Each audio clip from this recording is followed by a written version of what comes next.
Hey guys, Andy here. The good people at BullyEyes got in touch with me recently and said, did I want to take a look at their photo lenses? And of course, I said, I'd love to.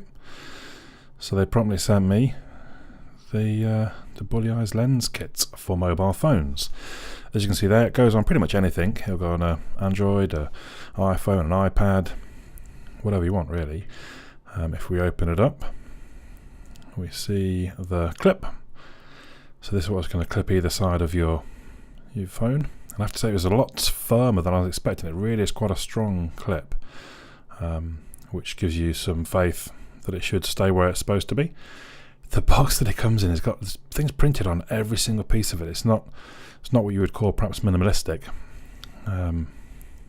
There's bits printed on every edge. It's nice they're donating to charity when you buy from them. That's good. Here's the lenses themselves, obviously screwed together. We've got the macro with the ultra wide on the top of it, and then a lens cap on the ultra wide. In the box we also have a sort of felted carry case. It's quite big. Then there's the how to enter the competition, and then the instructions. There's also a lens cloth I didn't show you. The instructions though show you what order things go on and how you use it and what you should do. We're going to get to that momentarily anyway. So as I said, the bag's it's a decent size. It's almost too big really. I've got everything in here kind of still not put together. I guess generally you're going to transport it with the lens attached. So let's go ahead and do that. Now it simply screws into place. It feels good quality actually. It feels very good quality. It's a reasonable weight which gives you some confidence, and it's a kind of felted rubbery pad on either side actually, the side that goes around the lens and the side that goes onto your screen, so I'm not particularly concerned about it leaving marks or scratching anything. You can look through the lens to line up the other lens, and we're going to go into the view as it is. You can see there's kind of a fisheye effect. That's going to happen with a wide angle lens. You can't really help that. That's how it gets you the wide angle. And we're going to bring in old Captain America for the sample shot. I think actually it says in the instructions with the wide angle you're not supposed to get particularly close up, but I have done. What are you going to do?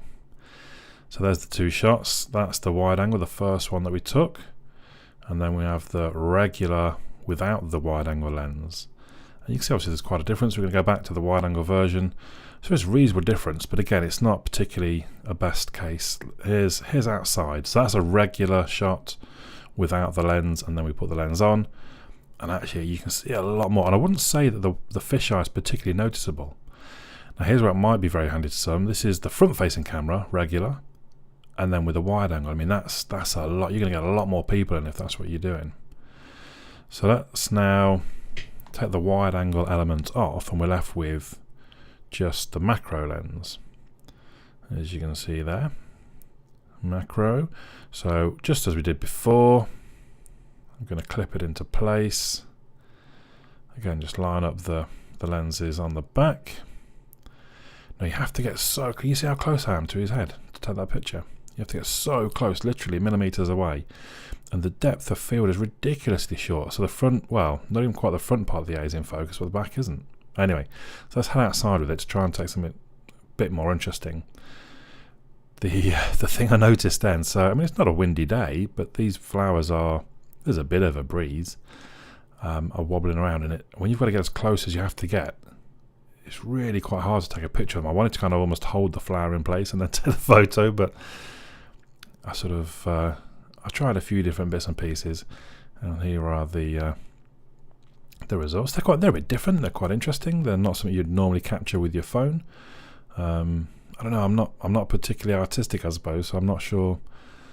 I like that though. That's quite nice. I mean, not that it's all that interesting a picture, I suppose. Onto even less interesting things. So I thought, well, actually, the bits down here, they're moving less. So I'll take pictures of the grass. But it just gives an interesting. Yeah, that could be a wallpaper, I suppose, couldn't it? And then we'll try a couple more attempts. I mean, if maybe I should have looked for an insect or something to try and something crawling around on the ground. I could have took a picture of, and you can really see some detail of the insect, but I didn't see any. So you just got photos of grass and things. But I did find a dead flower. Right? I didn't pull it off. Honestly, it was laying on the ground just off to the side, so I dragged it back into camera view and tried to take some pictures of that. And again, it's just quite an interesting, if you find a more interesting subject, it's going to be more interesting photos, obviously. But it does give you a very different viewpoint of things that you're looking at. And again, just trying to get it to wait for it to focus properly. I don't know, I think it's an interesting picture, isn't it? Maybe. So, and here's some just other ones that I took with the macro lens. I think, I don't know, it's just a bit different, isn't it? It's not particularly something I would use very often, but maybe if you're a bit more artistic than me, look how thin that field of view, depth of view is there, or depth of focus, depth of something. It's very thin, whatever it is. So yeah, I really like it. But I guess, like I say, if you're a bit more artistic, you'll have more use for them than me, perhaps. On Amazon, they're $22.75, sold by BullyEyes. They're not on Prime. But I think that's not a bad price for a quality lens product. So check it out. Let me know your thoughts in the comments down below. But for now, my name's Andy, and I'll catch you all again soon.